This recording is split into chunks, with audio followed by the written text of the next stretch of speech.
तुमच्याकडनं मला खूप सारे शिकायला मिळेल. पण माझं एक तुम्हाला एक सजेशन आहे, की जो तुम्हाला घाबरवेल तो तुमचा मित्र नाही. सायबरमध्ये जर तुम्ही बघितलं, डिजिटलमध्ये सुद्धा घाबरवण्याचा प्रकार आहे.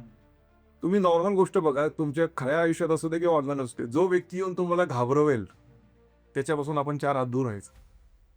मग एखादी व्यक्ती मी पोलीस आहे म्हणून तुम्हाला घाबरवतोय, एखादी व्यक्ती मी तुमचं चॅटिंग स्प्रेड करून तुम्हाला घाबरवतोय. लक्षात ठेवायचं he is not right person and you have to stay away from it आणि त्यांच्या घाबरण्याला बळी पडायचं नाही.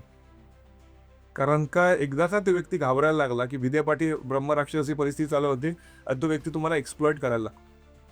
मी त्यांना हेही म्हणतो, की कदाचित वार्धक्यामुळे तुम्हाला लवकर भीती वाटत असेल, पण इव्हन तुमच्या फ्रेंड सर्कलमध्ये सुद्धा एखादा व्यक्ती असेल खरा आणि तो तुम्हाला घाबरत असेल, तुमचा खरा मित्र नाही. मी माझं स्पष्ट म्हणणं आहे. मित्र तुम्हाला घाबरवायला नसतात, मित्र तुम्हाला धीर द्यायला असतात. मित्र तुम्हाला सांगतात, की "अरे फेस कर, मी आहे सोबत तुझ्या." सो मित्र असू दे किंवा ऑनलाईन असू दे किंवा न ओळखलेली व्यक्ती असू दे, मेसेज असू दे, जर त्याच्यामध्ये थ्रेटनिंग असेल, तर तुम्ही त्याला अव्हॉइड करायचं कम्प्लीट.